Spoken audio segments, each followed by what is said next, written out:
para discutir. Aí são os nomes dos autores, entendeu? E esses pontinhos vermelhos, eu acho que eles inventaram, eu nunca tinha visto isso. Eles inventaram são as publicações, para ver mais ou menos, entendeu? Eles inventaram. Como eu estou te dizendo, eles vão inventando coisa agora que eu já não mais domino. Porque agora também eles vão lendo o que eles vão achando que devem. Eu não sei como é que a gente faz para visualizar isso aí. Visualizar isso aí, como som lá. Porque isso é uma apresentação. É uma apresentação de alguém? É uma apresentação de PowerPoint. Não é, 134 imagens. Vou perguntar para eles quantos fizeram isso. Se alguém não tiver aí, anota para o vídeo, tá? Joelheira para alguém que quer colocar joelheira no canal. Eu acho que cada um deles é o Era esse aqui que você está Não aparece, ó. Eu estava querendo dar para vocês algumas referências bibliográficas, os nomes das pessoas, porque eu não queria ir com esse dever de ir para casa, tendo que depois fazer uma lista de bibliografia para vocês, porque também não existe isso, bibliografia. Bibliografia é amigo, são os seus problemas, o mais importante é que vocês estudam, ok? São o que está sendo discutido aqui, a bibliografia compete. Isso aqui foram meus alunos que fizeram, eu nem conhecia isso aí, porque tem isso, tem alunos que fizeram isso sob a forma de uma cronologia das questões de historiografia, e eu tenho outro grupo de alunos que fez uma espécie de cronologia, que é aquele argentino que eu já falei não sei quando, que fez por forma de nuvens, que foi muito, muito melhor até do que essa daí. Eu não sei, gente. Aí eu não sei, agora tá ficando cada vez pior. Peraí, por favor. Não, o controle aqui é diferente daqui, por incrível que pareça.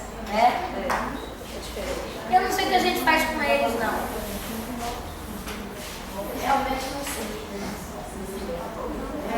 Mas o importante é vocês agora, em função do que a gente discutiu. Fernando, como é que a gente começa agora? Começa botando aqueles 3 pontos, você começa assim falando, depois eu falo. Paola insiste que ainda falta a narrativa. Que narrativa que a gente está discutindo agora? Ó, vamos começar? Vou deixar acabar essa questão do... Você dispersou no balinha, você deu. É verdade, não devia ter dado esse certificado. Vou retirar o certificado. Vou tirar o certificado, viu, galera?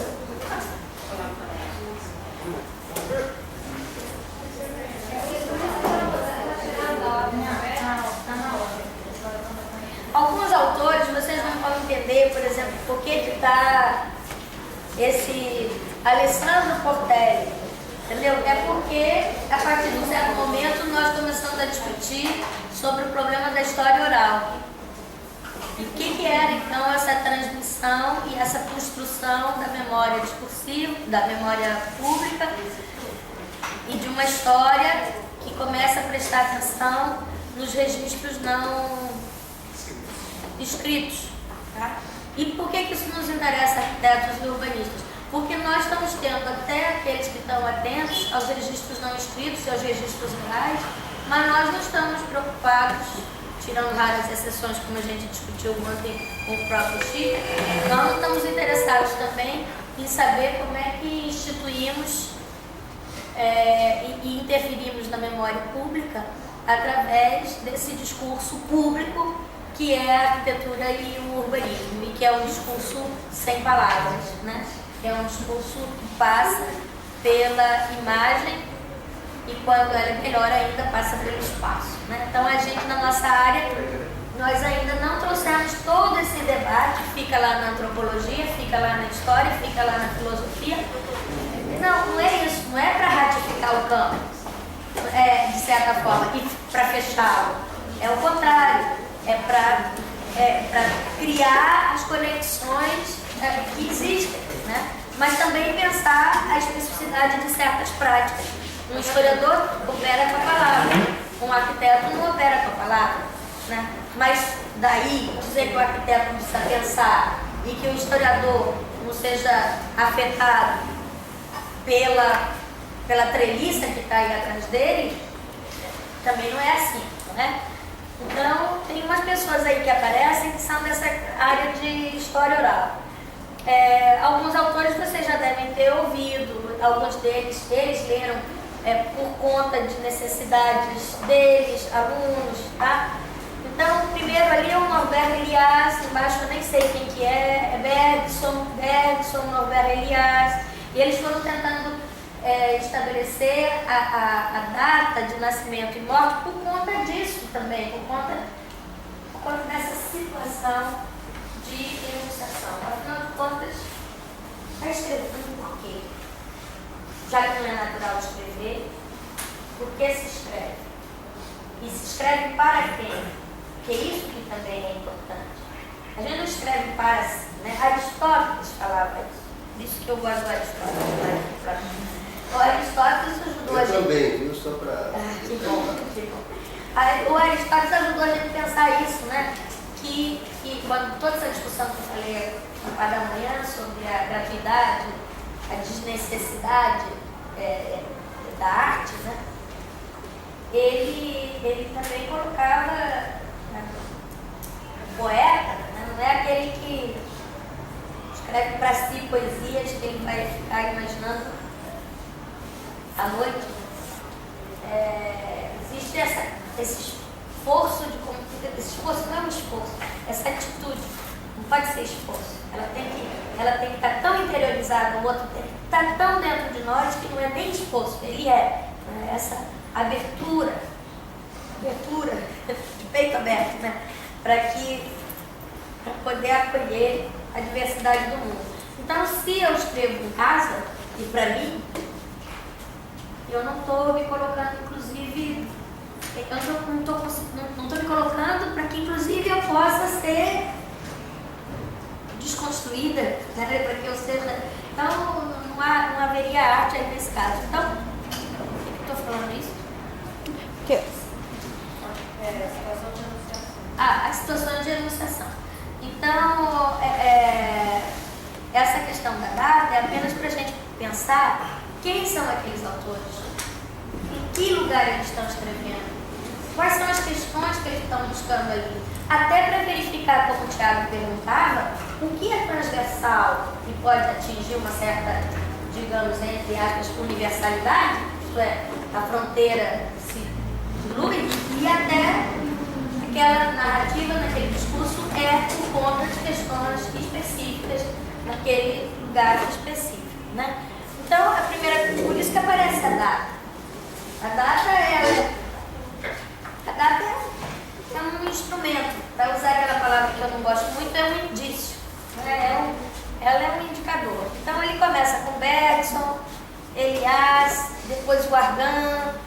Aí vocês vejam, o Argan e o Gombrich são do mesmo ano, se eu não estou brilhando um pouco, e, entretanto, são duas formas de historiografia completamente diferentes, duas formas de historiografia que estão falando em totalidade, mas uma a partir de uma visão mais marcadamente sem rupturas, e a outra, aliás, esqueci de falar isso ontem, quando eu falei da história linear, da história orgânica, da história cíclica, eu esqueci de estabelecer quando é que a gente inventa o problema da história de rupturas, né? O entendimento que a história, então, não seria continuidade, mas que ela seria rupturas e causada por uma situação de enunciação por um sujeito, né? Ela é da década de 20 e 30, foi a partir daí que a gente começou com essa história. O primeiro autor que coloca isso claramente e coloca isso no título de um livro é um cara chamado Leonardo Venturi. Leonardo Venturi foi o professor de Argan. Então, Leonardo Venturi vai escrever um livro que se chama História, não é História da Arte, é uma história da arte, mas é feita pela história dos artistas. Como é que vocês procurem aí no Google, o título também não importa o título, importa, neste caso, importa mais vocês entenderem a atitude. Ele disse que a história não era da arte,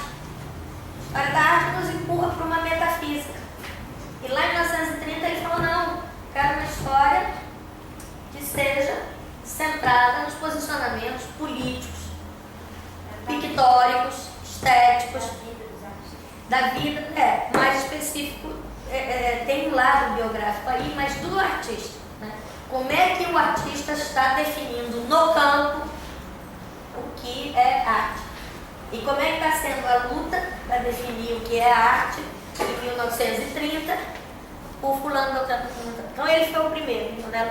Nessa pista, o Argan vem e segue esses passos e faz aquela maravilha de livro sobre o barroco. Wolfling tinha falado, né? Barroco, pictórico, renascimento, linear, né?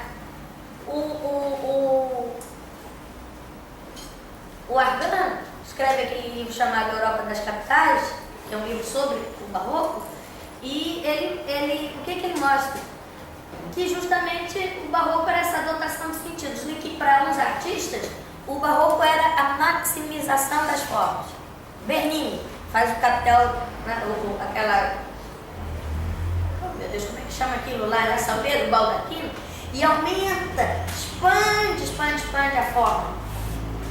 Está lá no século XVII, 16, 17. Aí vem se você vai para outras geografias, ou se você vai para outros indivíduos, você começa a observar que não, é a miniaturização das formas. Então começou a colocar a ênfase no campo da arte, isso que nós estamos falando, que é a ênfase no ator, a ênfase na situação de enunciação, no campo das artes, no nosso campo da arquitetura, foi, olha ele aparecendo aqui de novo, caindo dos céus, vivinho, como se ele tivesse escrito ontem, aquilo que o Aristóteles chamou de poética. Né? Então começou a prestar atenção o que é esta forma de fazer, que é esta forma de fazer de um e do outro e que está chamando, quer dizer, está querendo que isso seja arte, mas que um maximiza, o outro miniaturiza, um presta atenção na natureza, o outro presta atenção na ruína, o outro presta... Então, o Europa das Capitais, se você for pensar, é a mesma, falando de narrativa agora, hein? Olha só, uma coisa imbrica na outra. Quando você vai para analisar como é que é o gênero da construção da narrativa do livro do Argan, então já em função do professor dele, ele entendeu essa coisa do sujeito e do artista e da poética. Quando ele foi fazer os livros dele, ele começou a trabalhar quase como pequenos ensaios. Quem que conhece esse livro, Europa das Capitais? Vocês conhecem o outro livro dele chamado Arte Moderna? Algum deles. Vocês olhem e vejam como é que é a narrativa. O que ele fez? Ao invés, o Europa das Capitais é mais interessante ainda. Ao invés de ele escrever uma narrativa, assim, igual o meu artigo, 28 páginas, 52 páginas. Não, ele fez pequenos ensaios, ele pega uma imagem e faz um discurso. E a partir daquela imagem, daquela obra, daquele artista, ele vai com ela para todo lado que ele quis. Ele vai 10 anos para trás, 10 anos para frente, para nela mesma. Então é lindo o livro, porque o livro já leva em conta essa desconstrução da narrativa que nós falamos, do Brecht e do nosso querido Benjamin outro dia, etc. E ele ali, ela é toda assim. E no Arte Moderna, que é esse livro também que é dele, aí já é um pouco mais ambíguo. Tem um texto maior, que faz uma espécie de grande síntese, e depois é uma espécie de antologia, com um capítulo introdutório do Arte Moderna. Porque o que ele faz? Ele faz uma espécie de grande síntese, que seria o texto de introdução, e depois ele vai grudando os artistas e as obras em textinhos pequenininhos sobre um problema ou outro que aquele artista colocou para si próprio, com que pesquisas, como é que ele andou ali.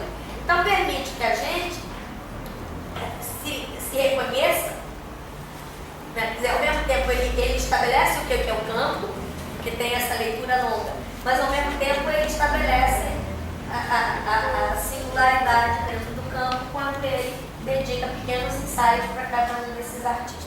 Margarete, você pode repetir o nome desse livro, por favor? Do qual? Arte Moderna? Ah, é o Arte Moderna? Tá.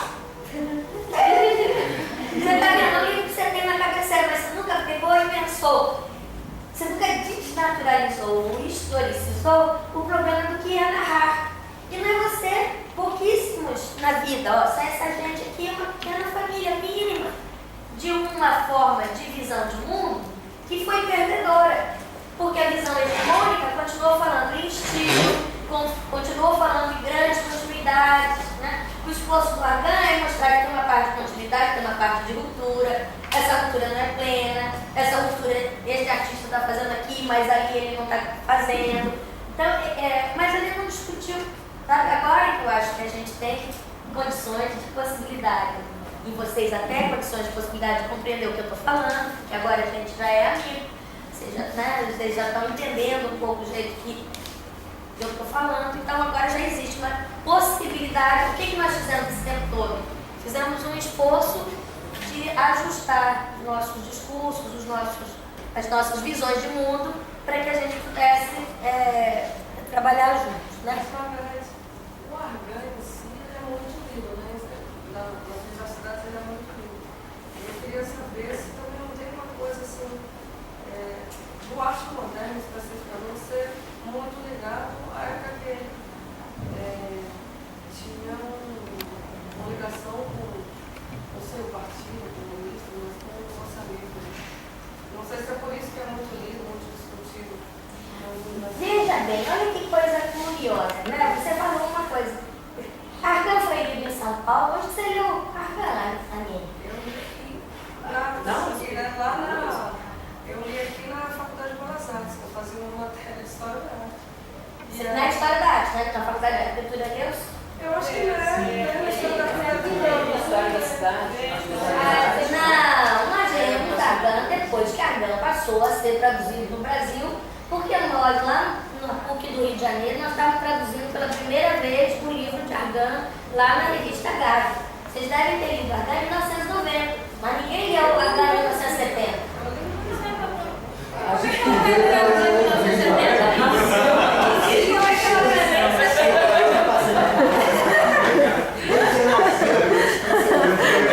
Aí também não dá, né, Margarida? Aí fica demais pra nós.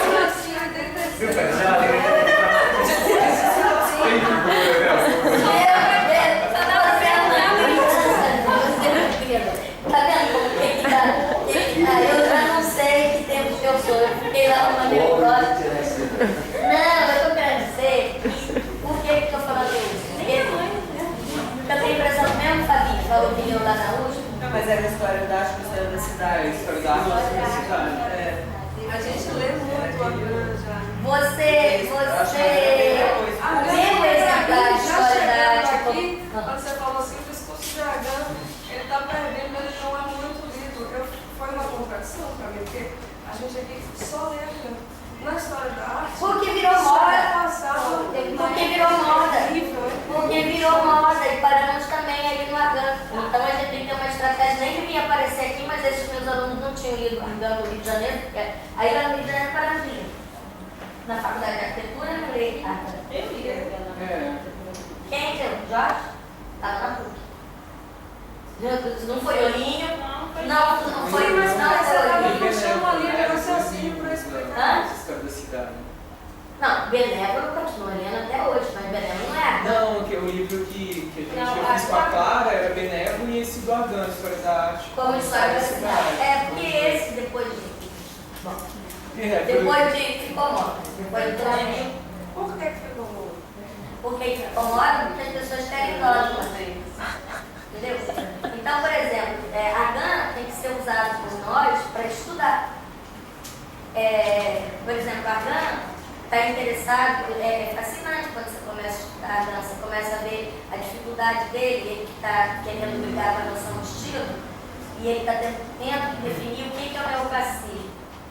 Aí você começa a pegar os livros não são datados, eu não sei qual deles que não é datado, os ensaios, não sei se é a História da Cidade, verifiquem se o exemplar de História da Cidade, História da Arte como História da Cidade, os textinhos, aquele sobre Bruno Eleschi, aquele sobre Alberto, tá? Verifica se está datado ali. Ele vira prefeito quando? Ele vira na década de 80. Eu conheci em 1984. Eu era prefeito de Roma, convidado pela França de História para fazer um curso. velhinho já devia ter uns 80 anos, faz a conta aí. Não, o Argan não foi o prefeito, não, tá falando Não, tô falando já agora. Ah, sim. Era essa que eu Já falando quando ele era prefeito. Mas ele não podia ser prefeito, ele Não. era 40 anos. Ele foi prefeito velho, não foi em 70. Ele foi velho, foi velho. Foi no período que o Partido Comunista Italiano foi forte. Então foi em meados da década, fim da década de 70. Deve ser isso. Então, ao invés de ser no meu segundo ciclo francês, deve ter sido quando eu fui realmente aluna dela entre 78 e 81. Mas eu não sei, ainda não fiz não passei ali minha biografia. Mas estou até achando que a minha é minha colega de sala. Aline, você não leu, não? Na Bahia. Bom, então, o Argan, Aline, eu tenho para mim, Fabiana também, que o Argan não foi muito lido na época que ele circulou aqui no Brasil, em alguns lugares. Por exemplo, no Rio ele foi lido, ele era comunista. Mas eu tenho a impressão que como em São Paulo, quem estava mandando em São Paulo na década de 80 eram os trotskistas, e ele era comunista, os trotskistas de São Paulo continuaram lendo nem sequer Benévolo. Quem? Tafuri. Manfredo Tafuri. Então, isso dá formas de circulação de texto, de leitura, de visão de mundo, de recepção de texto muito diversificada. Né? E agora, as condições nossas de possibilidade hoje é de situar essas pessoas. O Argan foi comunista, mas você pode ler o Argan, olha que maravilha. Pode ler o Argan, você só sabe que ele é comunista, você conhece a biografia dele. O livro dele, a ideologia, justamente, foi adentro para que a posição política dele não fosse algo que... a posição política dele estava na forma descrita do texto, na atividade dele no mundo, mas você não percebia, não transparecia no texto. Entendeu? Ao contrário de Benévolo. E a história de Benévolo é a história de alguém de esquerda e que reproduz esse neo-marxismo da década de 70. Né? Ontem a gente estava conversando. Benévolo e Tafuri. Tafuri muito mais. Tafuri mais. Mas Benévolo, eu digo porque Tafuri também, o que aconteceu com Tafuri? Tafuri foi lido em São Paulo. Mas Tafuri para o bem e para o mal não foi lido no Rio de Janeiro, não foi lido, não sei se foi lido, entendeu? O Comas diz que ele não foi lido em Porto Alegre, o Cacá vai dizer que ele não foi lido em Minas, né? Agora foi lido quem? Nesses lugares que eram mais Partido Comunista? Benévolo. Aí Benévolo vai ser lido mais por essa geração e continua sendo lido, Benévolo ainda continua dando. Bom. Então aqui aparecem esses autores, mais ou menos, que são autores que depois, esses vermelhinhos são as datas de publicação dos textos que eles leram, sei lá, acho que é isso, estou tentando entender esse código.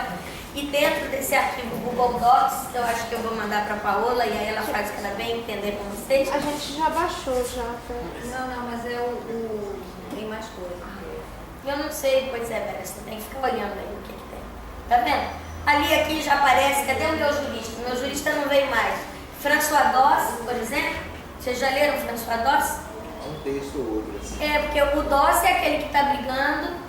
O que o Doss está brigando? Contra a questão da compreensão que também os únicos historiadores do mundo são os historiadores que estavam lá na escola que eu estudei. Então, houve, a partir de um certo momento, uma ideia que a nova história era a escola dos anais e que só eles tinham legitimidade. Então, o Doss está batendo de frente dentro do campo para dizer, eu não estava lá e eu falo assim. O dissertor não está aqui.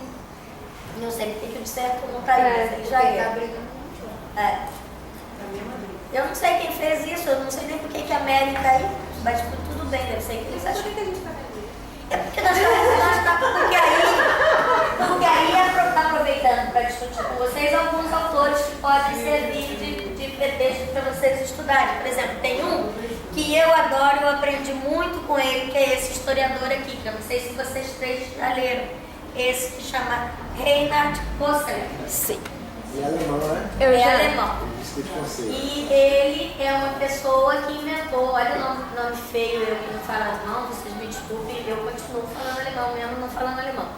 Ele inventou um conceito que eu já briguei muito com os alemães, porque o jeito que ele foi traduzido aqui foi errado. Ele inventou um termo que é o seguinte, vou falar em alemão: Begriff Geschichte. Você sabe que história, em alemão tem dois nomes para história, igual eu falei ontem que aqui tinha história e história, em alemão tem história, Historie e tem Geschichte. Geschichte já pressupõe, quando a gente fala essa palavra, que nós não estamos falando de uma história geral, estamos falando da operação de escrita de uma narrativa. Então, em alemão fica bem claro isso, pelo uso da palavra. Em francês não fica, porque em francês eles usam história e só. Então, quando fala histoire, eu estou falando do quê? Estou falando do que realmente aconteceu no passado, ou estou falando da interpretação que alguém teve do que aconteceu no passado, né? Então, foi por isso que, a partir dos anos 80, na França, surgiu a palavra em circulação, ressurgiu, a palavra existia desde o século XVIII, ninguém falava muito mais nessa palavra, ressurgiu, foi recolocada em circulação, igual eu expliquei para a palavra arquiteto, a palavra historiografia. Quem colocou essa palavra em circulação foi a Escola de Altos Estudos em Ciências Sociais, que é a herdeira da Escola dos Anais. E foi uma pessoa que a Berenstein botou ontem aqui no quadro, que foi um historiador chamado François Hartog.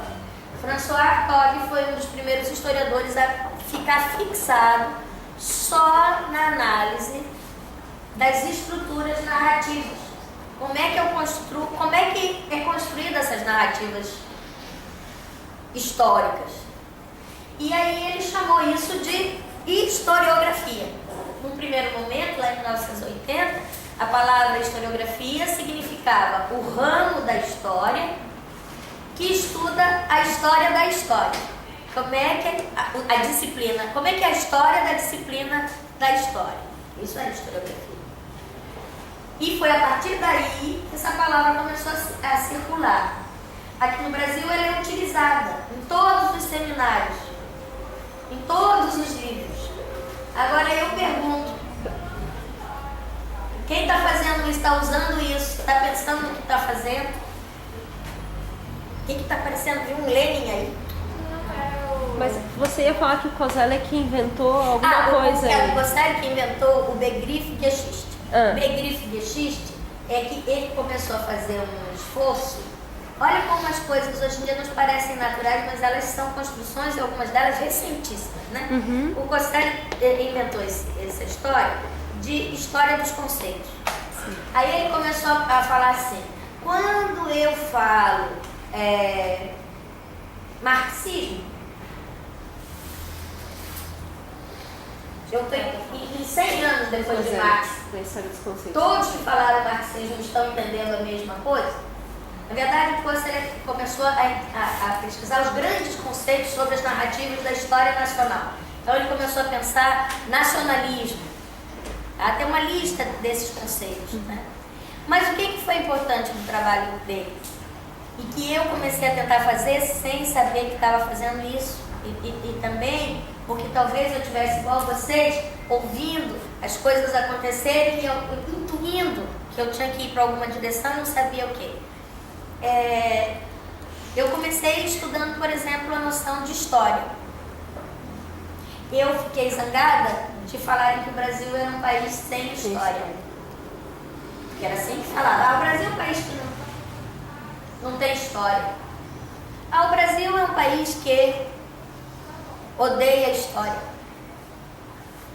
E ao mesmo tempo eu pensava assim pra mim, mas será que não é porque quando a gente fala história e a gente nasceu em Roma e a gente nasceu numa cidadezinha e a gente está vendo milhares de ruínas, a gente pega o carro e anda e vê a coluna de Trajano, a gente pega o carro, anda e vê Bernini, né? Eu ando, pego o carro, vejo uma fortaleza de século XII. Será que quando eu falo história e sou italiana, o sentido e o conceito de história é o mesmo que para nós brasileiros, que pegamos o carro e olhamos a escavadeira, pegamos o carro e olhamos... É verdade, ué. E que é história, ué. Escavadeira é uma coisa inventada no século XX, na nossa vida. Quer dizer, como é que essa palavra funciona? Então, minha tese de doutorado foi tentar entender se quando eu sou europeu e quando eu sou brasileiro, e eu falo a palavra arquitetura, eu estou falando a mesma coisa? Tem a mesma dose de equivalência tem essa palavra nas culturas? Que regras estão no campo dessas duas palavras historicamente, em 500 anos, em 200 anos, em 300 anos? Quando eu falo, eu me preocupei mais com arquitetura, urbanismo e história na tese. Mas eu nem sabia direito o que eu estava fazendo, não. Mas eu estava... Depois é que eu vim entender que eu devia ter ouvido alguma conferência do Koselleck, que eu achei interessante, que eu devia ter assistido meia dúzia de aulas do Hartog, que eu tinha achado interessante. Do Hartog, esse aí, do François Hartog. Então deve ter sido isso. Mas eu não sei. Agora, qual que é o interesse? O Koselleck, quando fez essa coisa, ele deu Begriff Geschichte. A palavra Begriff, o que significa? Significa termo. Não significa no conceito. É uma pena que o Pasqualino não esteja aqui, entendeu? Ele quis justamente pegar o que era entendido como universal, nacionalismo. Mostrar que o nacionalismo, a ideia de nacionalismo na própria Alemanha dele, não tinha essa transversalidade. E que se a gente pegasse a palavra nacionalismo e fosse com ela para a França, que tinha tido uma Revolução Francesa, guilhotinou o rei, a noção de nação e nacionalismo já era outra. Tá? Então ele estava desestabilizando o uso acultural, ahistórico das expressões. Né? E estava chamando a atenção para isso que hoje eu falo com grande simplicidade, mas que para mim, vocês não imaginam quando eu descobri que o Bentham tinha inventado a palavra, descobri sozinha, no inverno às 3 da tarde, de carnaval. Eu lá no inverno, 3 da tarde, na biblioteca de Leicester, na Inglaterra, olhando aqueles dicionários todos, descobri, olhando a palavra internacional lá, criada por Jeremy Bentham, no texto número tal. Eu saí de lá, eu queria falar para alguém, você imagina, só ingleses na minha frente, não tinha ninguém. Aí peguei o telefone e liguei para casa, para meu marido. Veri, não, meu marido, Veri, você não sabe, acabei de descobrir que a palavra internacional foi inventada. Ele no meio da banda de Ipanema, que era carnaval, não estava entendendo nada, cagou. E eu ali com aquela coisa, aquela descoberta que não fazia sentido para ninguém, só para mim, e eu ali enlouquecida com essa história. Né? Então, o Koselleck nos ajudou a entender. É o quê? Era para mim voz? Não. Eu costumo dizer que graças aos céus isso me ajuda a não ser dogmático. A vida é mais plural do que o nosso mero conhecimento. Se nós estamos fazendo aqui é uma condição de possibilidade de existência, porque nós somos todos malucos, ficamos aqui no sol, pensou? Aqueles que estão lá na praia vendendo coco gelado, devem estar melhores do que eu. Bom, então, o Koselleck ajudou a gente a pensar que as palavras tinham historicidade, que elas tinham um regime de enunciação, que elas tinham um regime de temporalização com aquele sentido, que elas podiam mudar, você podia permanecer com aquele mesmo ícone internacional e aquilo mudar de sentido, aquilo poderia desaparecer, ninguém mais fala daquilo, desaparece aquilo. Por isso que eu não sei se nós vamos morrer ou não como profissão, não posso responder essa história, não sei. Então, quando quando foi traduzido o livro do Koselleck, mesmo em francês, foi traduzido como História dos Conceitos. Por quê? Porque a cabeça das pessoas estavam tão cristalizadas que tinham que ter verdades estáveis, que não traduziram como História dos Termos, ou sequer como História das Noções, que é um conceito provisório. Porque, vamos pensar comigo, tem um rebaixamento sucessivo. Palavra é mais comum, né? Termo é mais comum. Depois que você vai falando noção, vai ficando com um grau de verdade maior, né? E quando eu falo conceito, aí Não tem mais pra onde não tem fugir. mais para onde fugir. Então, foi traduzido na França e foi traduzido aqui no Brasil também como História dos Conceitos. Na verdade, ele estava simplesmente colocando o dedo na ferida e fazendo uma história dos termos, naquele termo. Termos escrito. Escrita da narrativa dos termos, né? Seria isso, né? Escrita da narrativa dos termos. Pela diferenciação que você estava fazendo da palavra que é história e da palavra que é Gitich, sei lá como Gitich. Eu também não sei falar direito. Eu falo como eu leio lá, sei que tem um jeito, um erro. Não, eu tenho uns 2 alunos alemães que ficam falando para mim, professora, tem lá. Desculpe, mas é que cada um com a sua condição de possibilidade, né? Se eu tivesse aprendido isso quando eu tinha 18 anos, 14, talvez tivesse. Minha língua não dá mais, não dobra. Agora ela ficou dura em relação a isso. Eu aprendi criança e né? Aí você se nega, tá na meia. Você não quer falar, né? E sabe falar e não fala. E eu não sei falar, busco. Bom, então o que mais que nós temos para falar isso? Então, a gente começou, portanto, a utilizar com cautela esse conceito de conceito. Esse conceito de conceito, né? Porque a gente sabe que ele é uma construção que está ali dentro de uma estrutura que a gente deseja manter, romper, que a gente pode inclusive manter, mas que a gente não precisa ficar inventando toda hora, mas tem que é só para ter um pouco dessa atenção. Ai, a narrativa, porque era a mesma parte da narrativa, Bernstein? Era toda escrita. Mas a narrativa é tudo isso que eu venho falando, Santíssima Trindade. Né? A narrativa é tudo isso que a gente vem discutindo aqui, que são as práticas que a gente tem e que a gente desenvolve para tentar compartilhar com o outro o que nos foi possível pensar sobre coisas, o que nos foi possível sentir sobre coisas, o que nos é possível simplesmente dizer sobre coisas. Nos anos 80, quando houve essa grande desestabilização discursiva, naquela época a gente começou a estudar, por exemplo, no primeiro momento nem foi assim a narrativa começo, meio e fim, né? Não sei, aqui no Brasil nós não temos isso, mas na Europa é muito marcado, né?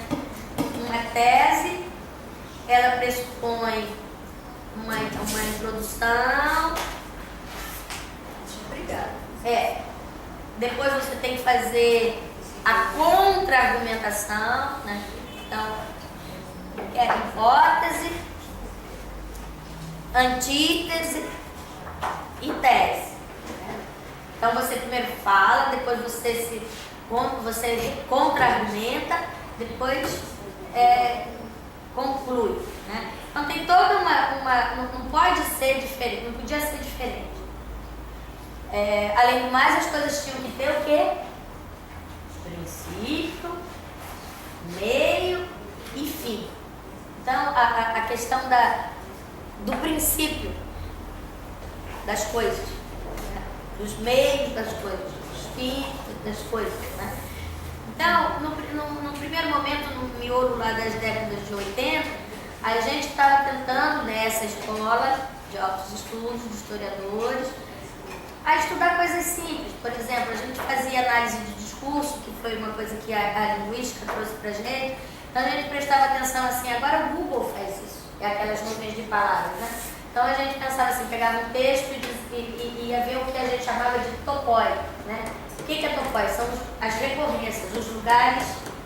Topói é plural de topos, né? Lugar. Então quais eram aqueles lugares de repetição daquela palavra? Então, o tamanho da letra do Google hoje, foi uma letra com nuvem de palavras, essas que vocês veem toda hora, vocês sabem o que eu estou falando, né? Estão vendo comigo? Esse programa, todo mundo está entendendo o que eu estou falando? Sim, é daquele jogo. Você sabe fazer isso, Dani? É porque assim, quando Entra no Overmundo. aparece maior, vai aparecer o tamanho O tamanho da letra, da palavra. Vocês já viram isso? Esse programa? Isso Isso. está aparecendo mesmo, maior, aí Isso agora o Google faz, entendeu? Isso daí nós fazemos à mão. Nós fazíamos com algoritmos. A gente fazia mais ou menos à mão e a gente começava a tentar a verificar a ocorrência, né, dos termos. E com isso a gente conseguia chegar perto da visão de mundo. Porque quanto maior era a palavra, significava que aquela noção, aquele conceito, estava incomodando mais aquele autor, né? Por exemplo, na minha tese, eu peguei 100 e poucos relatos, agora já não sei mais quantos, da Biblioteca Nacional sobre a segunda metade do século XIX no Rio de Janeiro e tentei ver quantas vezes aparecia, não é que eu tentei ver, eu vi que aparecia milhares de vezes a associação do Rio de Janeiro ao paraíso. E milhares de vezes, toda vez que ia falar de natureza, o cara começava a falar de natureza, a narrativa quebrava, natureza não, começava a falar de cidade, começava a falar da cidade do Rio de Janeiro e interrompia a narrativa sobre cidade e a narrativa se deslocava para falar da natureza. Então, era a cidade do Rio de Janeiro, mas quando você estava na página 3, já era a Baía de Guanabara, já era o Pão de Açúcar, já era a montanha, já era o gigante adormecido, já era não sei o quê, entendeu? Então, essas foram modos de desconstrução, de desmontagem das narrativas que a gente praticou na década de 80, né? Nessa historiografia que estava nascendo na década de 90. A outra questão, eu já falei outro dia, era o próprio tempo verbal. A gente tentava escrever no imperfeito. Teria sido, talvez tenha sido, para quê? Para desestabilizar o regime de verdade. Para que o leitor não acreditasse que ele estava vendo uma interpretação fechada, mas uma interpretação que ele pudesse ser copartícipe dela. Então, a partir da utilização de certos tempos verbais, a indução do leitor para uma atitude dubitativa, de própria desmontagem do que ele estava lendo. Eu sou obrigada a pensar. Outra técnica também que se usou, isso tudo para dizer o quanto de consciência, né, em algumas áreas, nós não estamos fazendo isso com as imagens, não estamos fazendo isso com os módulos que a gente utiliza, o CAD, o AutoCAD, o desenho, a gente não ajuda o aluno a pensar por que ele desenha assim, por que ele projeta assado, por que ele escolhe tal referência, né? Mas a outra técnica também, essa da presentificação, é usar aquele tempo do passado. Eu sou péssima em análise, aquela coisa que a gente estuda no segundo grau. Sintática. Eu não vou saber falar os tempos verbais corretos. O Fernando que estudou melhor do que eu, sabe? Então, tem quando a gente fala fora, fulano fora, não tem coisa mais que perfeito, não é? Mais perfeito. Então, que é um tempo verbal que, ao invés de matar o tempo lá para trás, traz o tempo para o presente, né? uma forma de escrita utilizando o que os franceses chamam de presente histórico, que é o mais que perfeito. Você está contando lá da Revolução Francesa, você vai usar um verbo que puxa a Revolução Francesa para o agora, né? Então, a narrativa, a partir dos anos 80, 90, deixou de ser natural. Mas nas nossas teses de arquitetura e urbanismo, a gente continua adotando certas... E eu não sei nem se não deve deixar... Eu não acho que deva simplesmente deixar de adotar no momento que corre. Por quê? Porque também nós não estamos suficientemente discutindo essas regras para simplesmente jogá-las de uma vez por todas, né?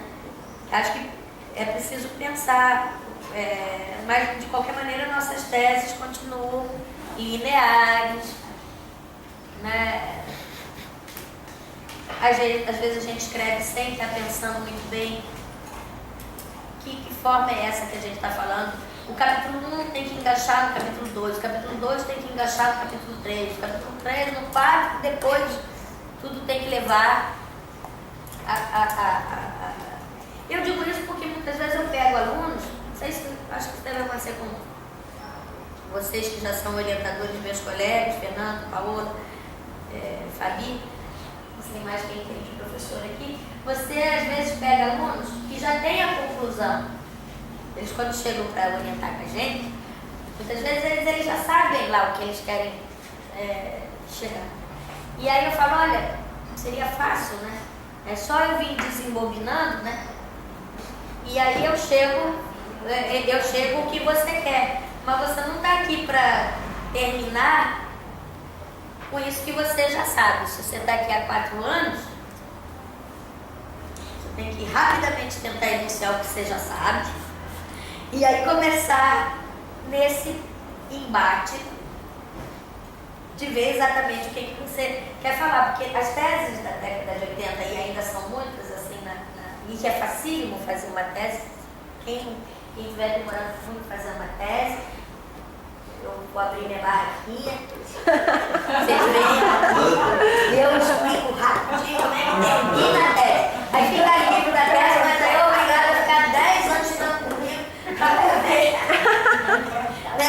Porque é facinho, é facinho. Eu me lembro na década de 80, com os historiadores ainda era assim.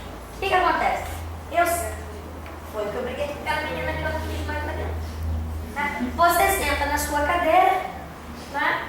E estabelece então já uma conclusão, desembobina isso tudo, aí você recompõe exatamente para chegar naquela conclusão. O que você faz?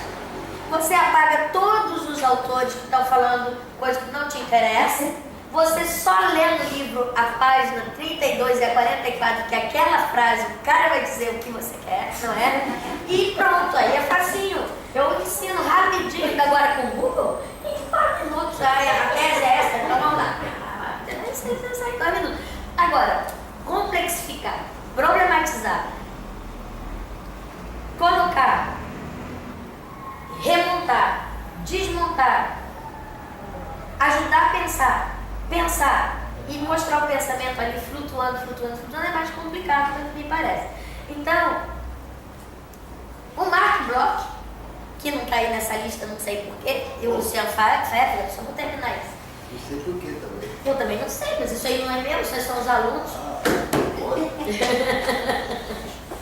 Isso os alunos que fizeram, eu não sei nem para quem que eles fizeram isso daí, deve ser que é para explicar alguma coisa. O Marc Bloch falou assim que, era isso aí que vai gostar disso aqui. Quando ele estava escrevendo, ele gostava muito de cinema, e o cinema já tinha se estabelecido. Fabi? Fernando quer falar com você. Quem é ele? Mas o Paulinho esqueceu o celular dele. Aí ele Mas vai aparecer na palestra. Deve estar esquecendo. Mas aí o Marc Bloch, naquela época do cinema, se vocês estudarem a história do cinema, milênio, se você estudar bem a história do cinema, você vai ver a maravilha que é a década de 20. Uhum. Porque a década de 20, eles estão desestabilizando as narrativas também. Então, e o cinema é mudo. E a narrativa do cinema é fílmica. Então, é icônica. E então, eles estão brincando com essa história e criam pequenas sequências, interrompem a sequência, fazem 1000 jogos nesse período que o cinema ainda é mudo, né? E que ele ainda é produzido em vários países. E aí a gente vai vendo Hollywood ir subindo. Hollywood vai ficando importante. E vai se introduzindo a ideia do cinema narrativo linear. Aquele que tem lá no fim escrito N. E aquele que sempre vai no sentido do mocinho acabar com a mocinha, né? Então foi acabar com o sentido.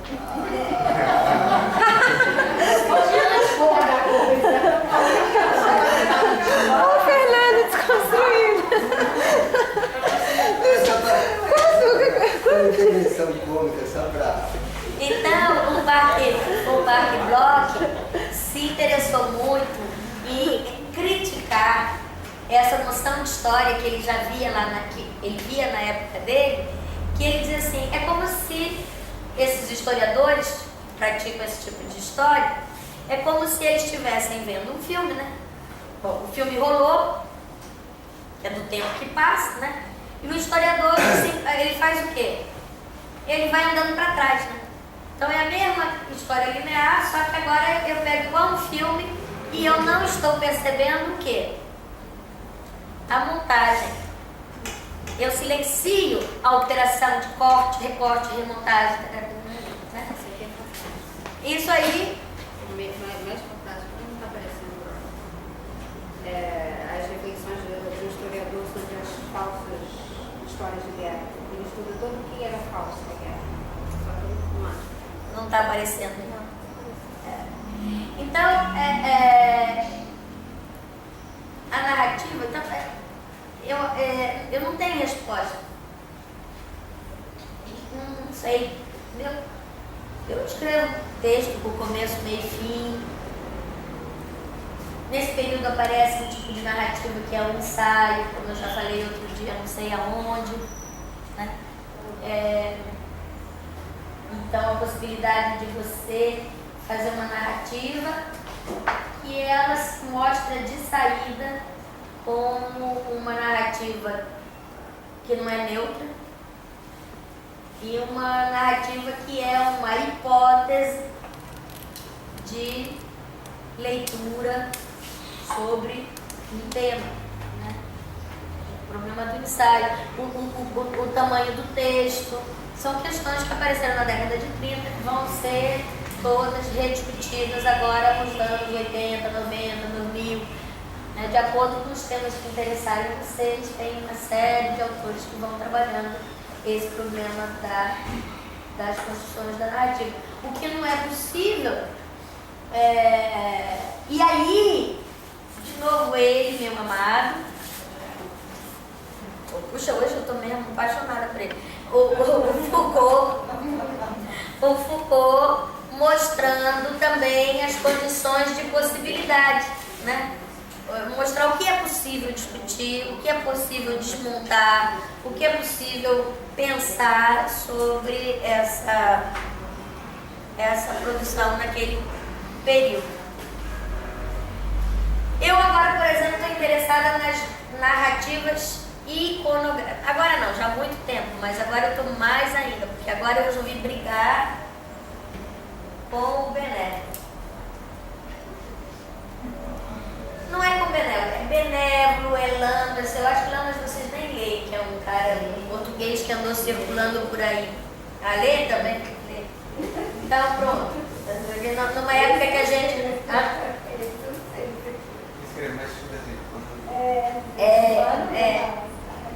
Então, e eu resolvi brigar também com essa questão dos adjetivos. Porque eu tenho achado que ela não nos ajuda nada, porque você fala assim, o moderno. Já, isso eu tive que escrever no meu parecer ontem da FAPEC. Me deu uma raiva, eu não aguento mais essa história de revisão historiográfica. Tem 30 anos que eu escuto falar revisão historiográfica e a pessoa ou não faz. Eu falei, mas meu Deus, não vai parar de fazer revisão historiográfica nunca. Entendeu? Então, se nós estamos fazendo todo o tempo revisão, não precisa falar disso, né? Agora, leve em conta o que já foi escrito no campo. Então, desde 1987, quando eu publiquei o primeiro livro, eu já sabia que o movimento moderno não era Le Corbusier. Eu já estava preocupada em saber por que Le Corbusier falou com o Lúcio Costa. E falou no mundo inteiro e ninguém entrou em empatia com ele e aqui entrou em empatia. E por que o Lúcio Costa, mesmo entrando em empatia com Le Corbusier, mandava torpedo para Le Corbusier e falava assim, não fale muito. Semestre. Aí, como é que fala em português, Bessa? Telegrama? Não, mas Lúcio Costa convidou, leiam lá no meu livro, Lúcio Costa convidou Le Corbusier para fazer conferência no Rio, porque ele precisava ser legitimado, porque ele queria tirar um monte de gente que ele não queria no campo, e ele queria passar a ter uma posição melhor dentro do campo. Aí convido o Le Corbusier para vir. O Le Corbusier vive falar da cidade universitária, estava sendo construída no Rio. E ele queria tirar os italianos, queria tirar os outros brasileiros. Isso na segunda, né? Já na série. não é o ministério. O ministério é o tiro que saiu pela culatra. Ele veio para fazer a cidade universitária. Então, aí o que acontece? Na segunda viagem do Le Corbusier, ela tem toda a razão. Ele já tinha vindo aqui a primeira, o Lúcio Costa não deu nem importância para ele, levantou. Né? Igual eu falei para o Pasqualino, vou ter que ler Deleuze e Guattari, agora só falam disso, como é que eu vou brigar? Tenho que brigar e falar na página 54 de diferença e repetição. Tem que falar do Pasqualino que Ele não está aí, então eu não posso falar dele. Bom, aí veio lá na segunda viagem, na primeira Lúcio Costa de construção, na segunda veio o Le Corbusier. Aí sentam na mesa. Aí Le Corbusier esqueceu das condições de possibilidade e das situações. Né? Ele pensou que bastava ele viajar da França para o Brasil e ele repetia o mesmo discurso e pronto. E até podia ser que fosse isso, né? Porque as pessoas estavam tão embevecidas, podiam copiar cegamente o que ele estava falando. Mas ele começou a dizer umas bobagens, e algumas dessas bobagens eu reproduzi, alguns torpedos desse. Lúcio Costa começou. E aí, você. Não, querida. E aí, o anestesiólogos mandou o aluno estudar e o aluno não sabia nem o que o aluno estava fazendo, publicou isso como se fosse Lúcio Costa, não soube nem reconhecer a letra do Le Corbusier. Não é fácil. Bom, isso aí também está gravado. Então, tá bem. Aí o que aconteceu? O Lúcio Costa começou a mandar torpedo. Escuta, você está falando muito de sol, nós estamos aqui nos trópicos. Para de falar dessas janelas abertas, todas com vidro, porque aqui a gente tem sol demais, vai esquentar, nós não sabemos o que fazer com o sol. Ó, na hora que você for falar, não fala de tal coisa, fala só dessa. É faltou Le Corbusier, sabe? Eu acho que estava convidando como para aluno, que faltou. Só esse certo bom, você não bebeu, acho que eu fui beber. Só dessa. Tá? Não sei o que eu estou falando disso. Então tá bem, narrativa não é natural. Tá? Vocês escrevam quando vocês não sabem exatamente como escrever, você escreve o começo, meio e fim. E vão pensando, vão buscando dentro de vocês coisas. E sabe um dia vocês consigam, entendeu? Inventar uma forma de narrativa. A gente começa assim, primeiro percebendo que as coisas não são naturais, depois percebendo o que são as coisas que fazem problema para vocês. Depois, quem sabe um dia, a gente só tem a poeta e performance. Não vai ter mais historiador, pronto, vai precisar mais. Nem de urbanismo. Mas por enquanto nós estamos aqui condenados a nos escutarmos.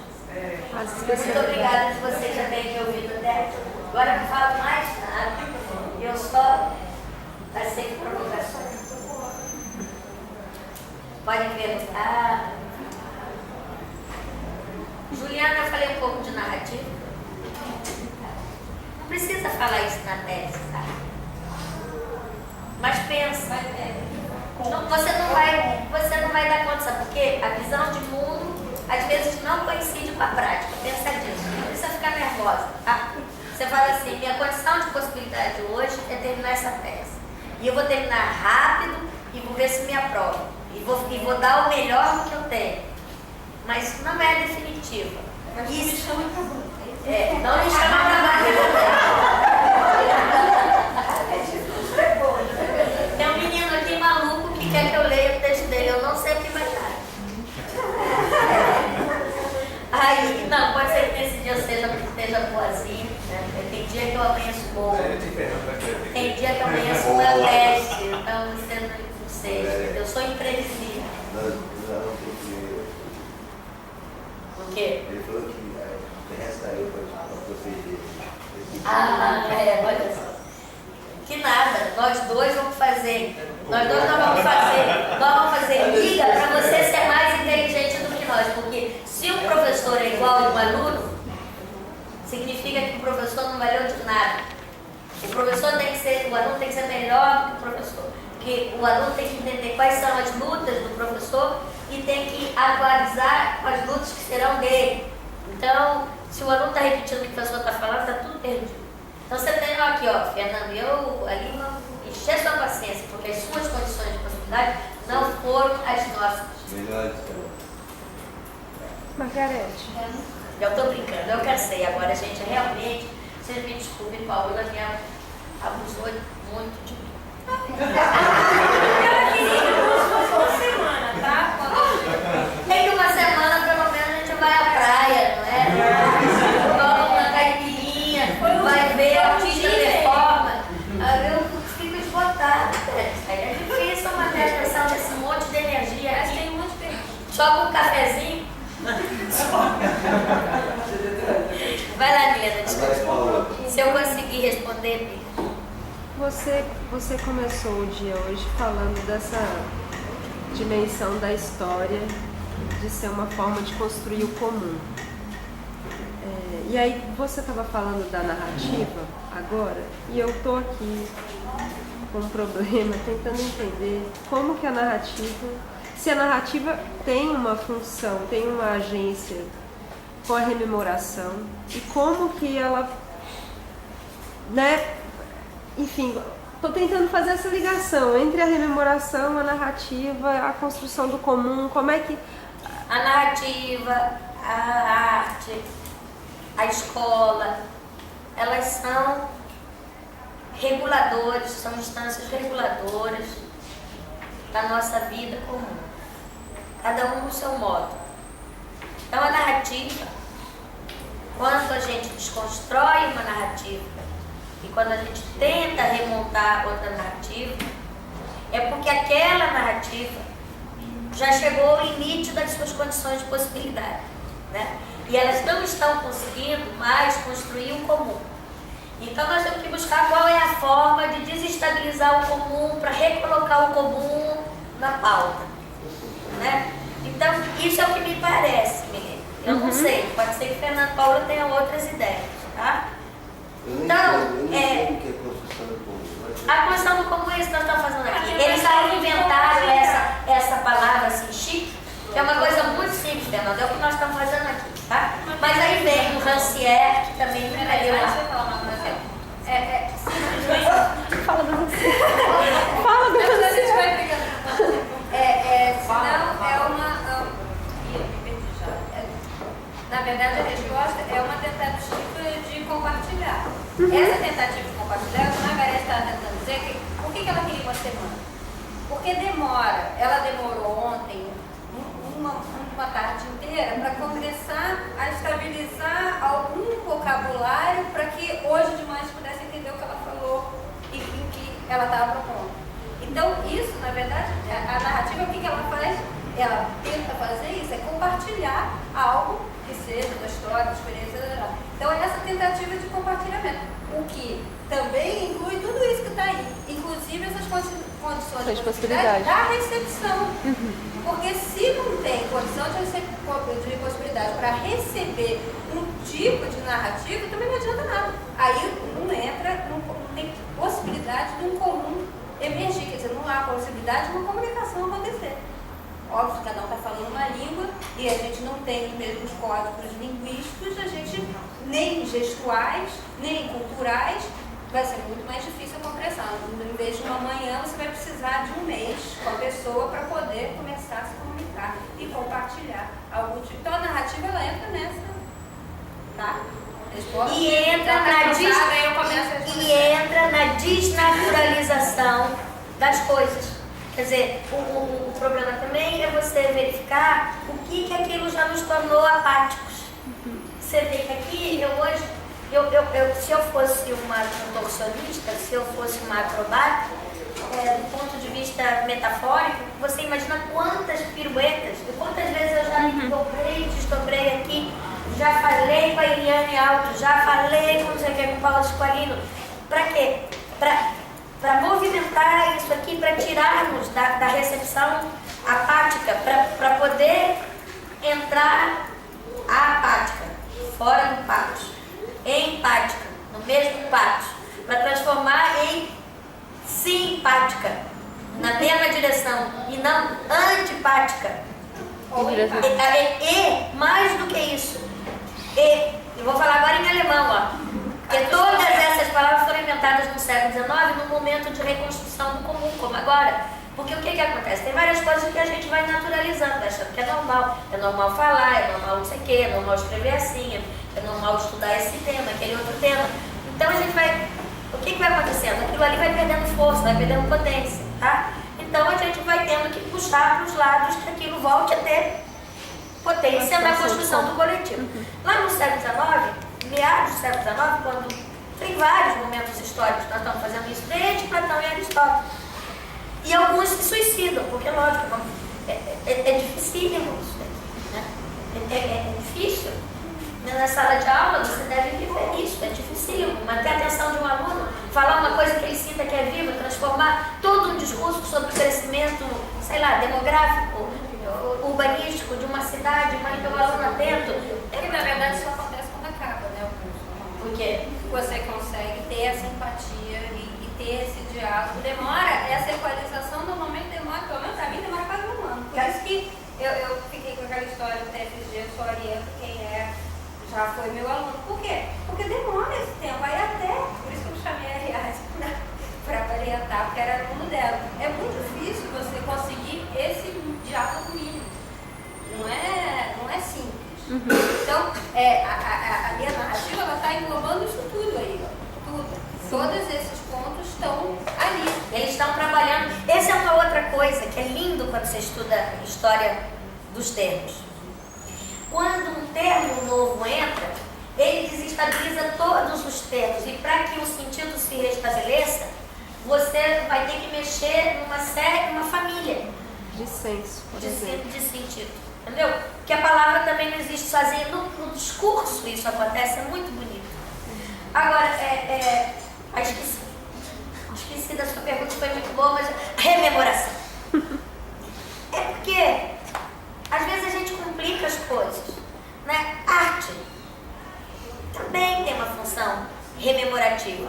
Aí você vai dizer rememorativa de quê? Do meu modo de entender, Fernando, depois você me corrige isso para o curso mini no ano que vem. Tá? Mas vocês são mais ricos e são mais numerosos, vocês acabam me convidando aqui. Eu gostaria muito de convidar vocês para ir para o Rio de Janeiro, lá eu estou mais sozinha.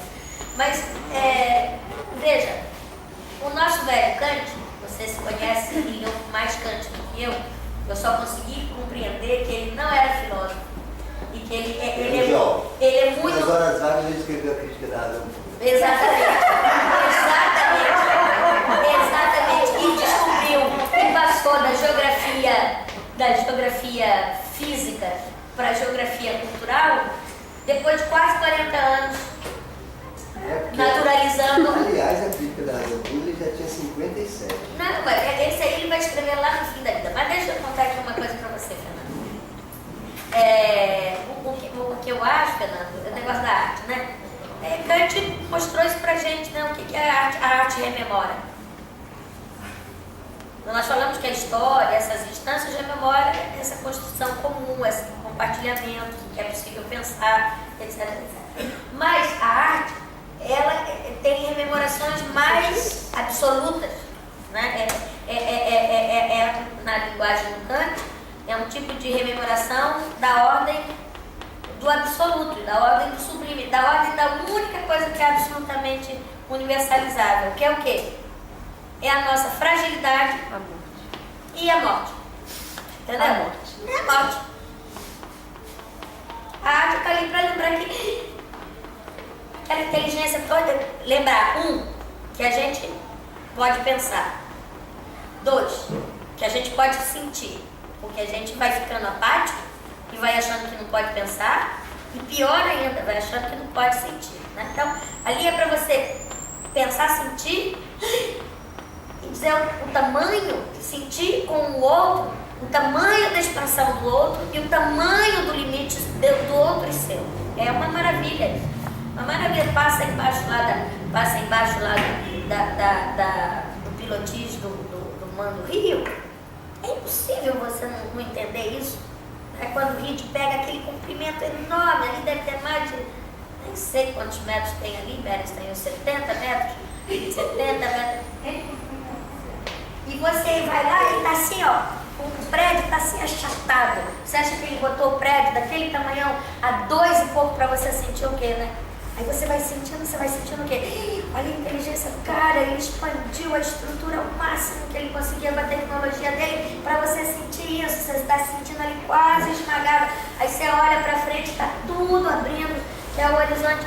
Aí você quer ir na direção dele. Aí você lembra, puxa, eu sinto, eu penso, eu vou na direção dele, ele realiza a minha humanidade numa dimensão plena. Né? Aí você volta e fala, olha que transgressão. Aí você é levado a milhões de reflexão em um instante. Você claro que você sentir essa narrativa aí. Que? Você tem que ter uma grande empatia com esse vocabulário para sentir essa narrativa. Você tem que começar a prestar atenção no mundo. Começa a prestar atenção nessa treliça. Aí fala, não foi bem feita, não está boa, nem a treliça, não sabe o que quer, nem fecha, nem abre. Você tem que começar a prestar atenção. Perguntar, por que eu uso babucho? Numa época eu impliquei com aquele sapato, conhece babucho? Esse da Paola. Da Paola é um babucho. Esse da Paola foi uma moda na Campinas. Eu impliquei com esse tipo de sapato. E eu achava esse sapato um horror. Mostra, Paola, mostra aí. Que é o sapato mais esquisito do mundo. Esse sapato, o que esse sapato quer? É tipicamente Olha, só com esse sapato você consegue falar de Era o sapato de alemão. E ela comprou pra usar na Bahia como se não fosse nada. Comprei, eu ganhei, tá? Ganhou e nem falou muito obrigado, falou muito obrigado. Então eu podia dar para o outro alemão usar o sapato. As meninas lá de São Paulo, de Campinas, quando eu dava aula lá em Campinas, eu andava com esses sapatos, né? Sapato falso, sapato mentiroso. Você olhava pela parte da frente, ele tinha um bico, parecia sapato. Você olhava pela parte de trás, como fazia muito calor, lógico, de Campinas, 50 graus, o sapato era sandália. Aí eu falei, menina, você tem que andar com sapato assim, tão esquisito. E o salto? Mas como é que era o salto? Tem uns que são tipo mocassim, tem uns que são com aquele bico, né? Então a gente começa, amiga, a perguntar, mas por que meu brinco é assim? Não é por aí mesmo. Sim, mas eu acho que tem uma... Por que a camisa do Diego é dessa cor? Eu acho que essa coisa mudou. Olha, eu já estou agora na base da brincadeira, eu não estou certa. É isso, essa certeza de que esses códigos estão postos e conhecidos para todo mundo. Por exemplo, essa sua narrativa sobre a sensação que está embaixo dos pilotis do manto e que eu não sei se está bem certo para mim essa sensibilidade não é isso daí não é comum, entendeu? Não é, isso é construído. Isso, entendeu? Então para mim não é certo que a arquitetura tenha esse poder de passar essa... Ela não tem. Justamente, se você não tiver esses códigos para estabelecer Não tem. são muito bons. E dentro dessa história positivista, como você fala, se coloca como certo esses códigos para as outras pessoas. Olha como é impressionante. Mas olha, principalmente na arquitetura tá moderna. certo, você tem absolutamente razão em relação ao manto. Mas, por exemplo, vou te dar 2 exemplos, que eu já vi milhões de vezes. E aí eu penso muito sobre ele. Porque para mim, o maior monumento do Rio de Janeiro não é nem o Cristo Redentor, um pouco talvez o Pão de Açúcar, mas mais do que tudo, sabe o que eu acho que é um grande lugar de rememoração no Rio de Janeiro? Nossa, Eu acho que eu falo para você. Do tamanho, assim, quando você falou da magnitude, eu fiquei, poxa, tem outras coisas que, assim, se for pelo tamanho das coisas, como você estava falando, o tamanho, a altura, para mim que mora eu falei de tamanho. Para mim sempre alcança o tamanho, Não. e aí depende do lugar que eu venho. Mas não é tamanho. Quando eu falei do tamanho, quantos metros, era por conta da transgressão do ponto de vista da engenharia. Tá? Não era em relação. Mas isso porque, para mim, meu modo de diálogo com o mundo passa pela arquitetura, não é um código universal. Talvez você tenha outros e impressione a você coisas que ecoem. O importante é que você interaja com as coisas que são importantes. Mas uma coisa que eu achei no Rio que eu já vi várias pessoas que falam isso quando falam do Rio. Primeiro é o aterro do Flamengo. Várias pessoas que vão falar da experiência de entrar no aterro e sair do aterro. Entra no aterro com um jeito e quando acabou de completar o aterro está com outro. Ou quando entram no túnel Rebouças e saem do túnel Rebouças para um e outro. Né? Eu venho estudando muito isso, talvez essa forma de sentir um pouco mais. Por que existe? Por que artista da Globo, por que enquete sobre patrimônio, coisas importantes, as pessoas vão falar de praia, e quando vão falar de praia, vão falar dessa experiência. Entendeu? É por isso que o Eike queria pôr a mãozinha lá, né? Exatamente. Mas eu acho que também tem uma... Então você tem toda a razão, é porque eu sou uma arquiteta frustrada. Eu queria te perguntar uma coisa, na verdade. Onde é que está o discurso da história onde fala da importância ou dessa impressão dessa cidade feita pela prática do cidadão e não pela edificação em si? Porque eu acho que isso aí que já vai, a gente vai se encostando nesse momento. Pelo menos é agora que eu vejo, pelo menos esse grupo se dedicando a isso, já que a história da arquitetura está se o urbanismo está se preocupando com essa cidade que é feita pela prática. E essa prática, tanto do urbanismo chamando essas diversas práticas para si. E eu não, isso realmente é uma pergunta do desconhecimento e também querendo montar isso, né, fazer esse... Eu vou te dizer em que ponto que eu estou. É o pedaço da minha resposta para Eliane. Eu não tenho certeza. Eu tento me colocar numa posição e as pessoas que eu busco me aproximar delas, vocês mesmos. Tá? Eu busco estar muito atento a elas, para que eu não as silencie.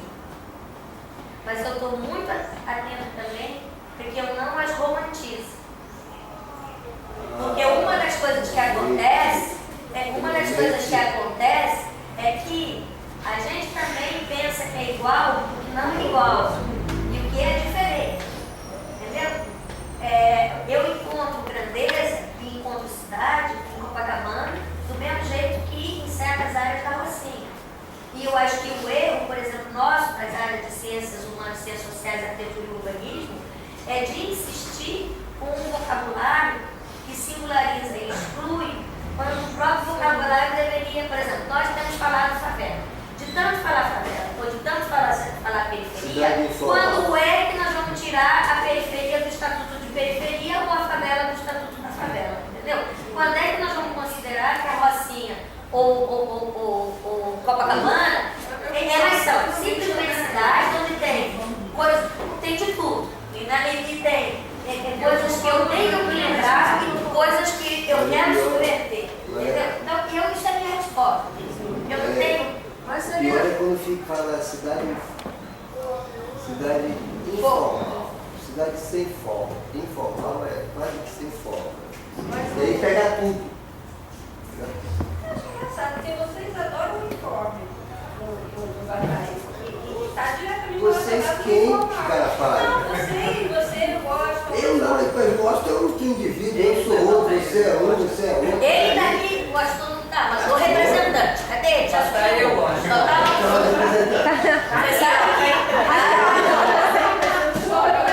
Você sabe que meu olho é quase de todo mundo. Desculpe aqui, mas eu tenho essa vontade de Não, eu acho que, por exemplo, aí mesmo nós eu não entro nem nessa discussão, primeiro porque eu acho que uma coisa está na outra e não acho Claro que que está tá. nível como o Fernando fala, mas é o que eu falo é porque me parece que há um esforço grande agora de entender como seria, por exemplo, uma enciclopédia mesmo de práticas outras que, como o Paulo fala, bota fora e a gente tenta botar dentro de como produção de cidades também. E eu estou perguntando para você se de fato há alguma coisa sendo feita, a gente trabalha dessa forma, chamando as outras coisas para dentro disso. E como seria, não sei, eu acho que também uma nuvem disso, o que eu estou perguntando é como seria a montagem, como é que você pensaria numa montagem dessa nuvem, por exemplo? Porque isso muito me interessa e essa ideia de como aproximar, por exemplo, é muito interessante. Como seria isso? Pois é, amigo, eu acho que eu abdiquei de saber como seria. Entendeu? Eu sei onde eu sei como é e onde eu não posso deixar de estar. Entendeu? E onde é que eu tenho que estar, eu tenho que estar. É isso que me move. Eu não sei como é que deveria ser, não sei. Você vai dizer, tá à deriva? Não estou à deriva, não. Eu tento saber mais ou menos o rumo, mas eu não posso dizer como é que isso vai funcionar. Em relação a essas questões que você está dizendo, por exemplo, uma das coisas que eu fiz foi mostrar para os alunos lá no Rio, mentira que começou a aparecer de novo toda a minha vida privada na tela. Agora eu fiquei com medo depois daquela hora que eu falei, meu Deus, que vai aparecer minhas fotos duas. Tô brincando. Mas aí, olha aqui, vamos lá. Tem um carregador, né? Não, mas deixa ele apagar. Aí apaga, acabou. O que eu acho, amiga, por exemplo, não sei. Não sei, não falei. É isso, já falou? Já falei. Acabou? Não sei. Não, o que eu quero dizer é que não tem receita. Entendeu? Eu acho que não tem receita. Não sabe. O que eu fiz que eu gostaria de contar para vocês, tá? Caso do Rio de Janeiro. Eu fico preocupada agora, eu sou tão atenta para a palavra, e já que eu renunciei a trabalhar no mundo sem palavra da imagem e da construção e da criação artística, né? Já que eu falo a partir da criação dos outros, eu falo de um discurso de segunda ordem, eu preciso que alguém crie para eu poder falar sobre o que foi criado, né? Não que não haja criação também do que eu estou fazendo, mas é de outra natureza, né? De outra natureza, mas o que eu quero dizer é que eu resolvi, por exemplo, tanto estudar a palavra, eu comecei a prestar atenção nesse vocabulário nosso, tá? Periferia. Que é a noção mais complicada do que periferia? Enquanto eu continuar tratando Vila Matilde, me fala aqueles nomes todos de São Paulo, 2 ou 3, não sei o que lá, Jardim Novo não, porque tem Mundo, Jardim América, Capão Redondo, E Paraisópolis. quando eu começar a chamar tudo isso de periferia, como é que eu consigo mudar esse estatuto? Por exemplo, então eu comecei a mostrar como é que a nossa prática discursiva, muitas vezes a gente ratifica uma situação ao invés de reconstruí-la pelo avesso, né? No caso do Rio de Janeiro. No caso do Rio de Janeiro, o que acontece? Você tem o centro da cidade. Se você vai do centro da cidade para a zona norte, você está no subúrbio. Se você vai do centro da cidade para a zona sul, você está nos bairros. E os bairros podem chegar até a Barra da Tijuca, que você está no bairro. Ninguém vai falar que você está no subúrbio.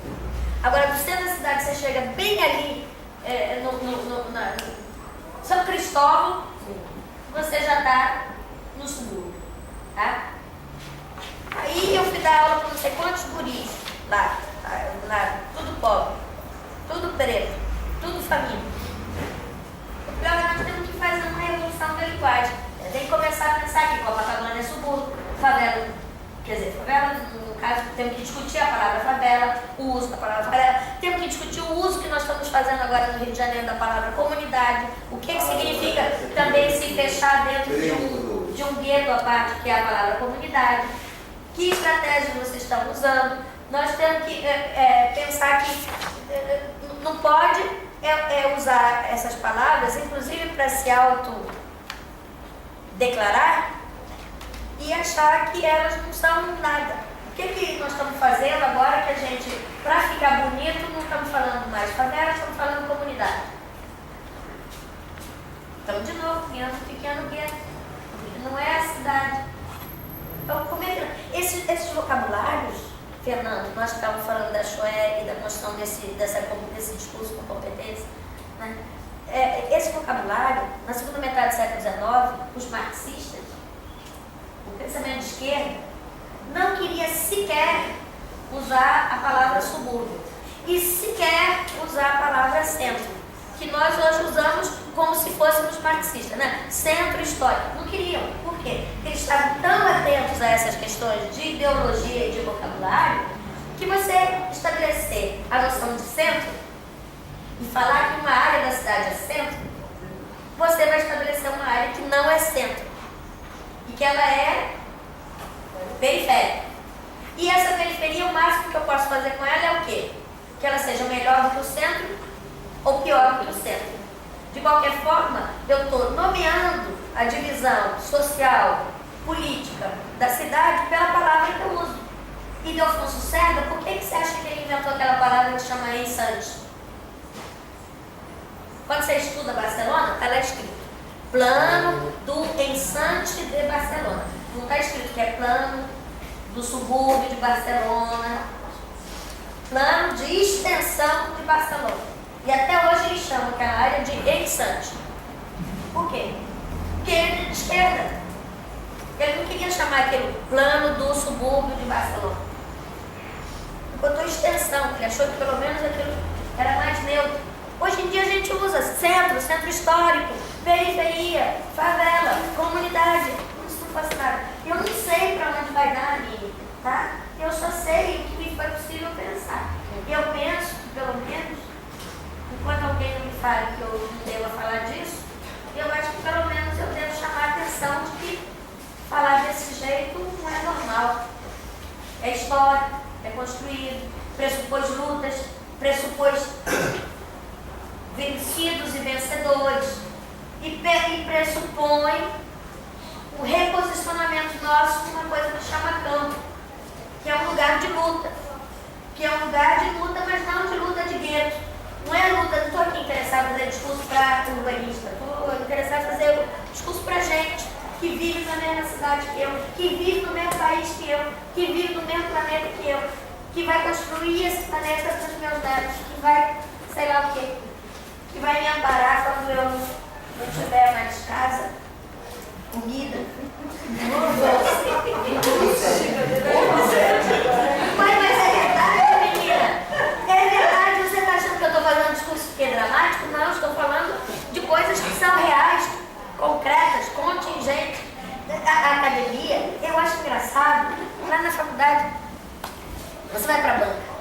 Aí tem uns colegas que falam assim, você está falando que a menina está ruim a tese, né? Aí vem o seu colega e diz assim, mas é tudo relativo. Ora, é porque tudo é relativo que a gente inventou esta instância, que é a instância onde a gente constrói verdades contingentes. O que é possível pensar junto. E sobre o quê? Para que existe esse saber contingente? Desculpe, família. É só para a gente não ser infeliz. É só para a gente ser feliz. Para isso que a gente estuda e pensa junto. Agora você vê quanto tempo nós estamos perdendo. Não é? Então quantos dias aqui nós não já podíamos ter sido felizes desde ontem?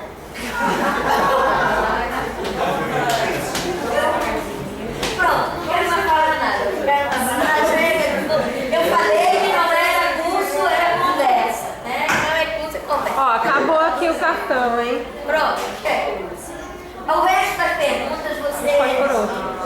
me perguntem quando vem o Cacaola, que é aqui quase, tem aqui quase uma relação, como é que chama aquela coisa que a gente falava antigamente? Essa é a mesa. Tudo que A gente briga. foi gravado para dentro desse palitinho. É. Esse palitinho. Não é esse não, é o que tá aqui O dentro. outro, né, velho? Ela vai falar depois pra você. Eu sou capaz de falar o que ela diria e o que eu diria, a mesma coisa. Isso é, É. Vou te perguntar se você acha que depois via o torpedo. Estava falando das lutas, né? E aí você começou a traçar um caminho dessa história das rupturas. Então parou no Argan. Começou no Leonel Venturi e no Argan. A gente vem, eu sei, e a gente, acho que aqui a gente tem muita coisa do Benjamin e do Foucault, né? Como, sei lá, esse lugar aí da história das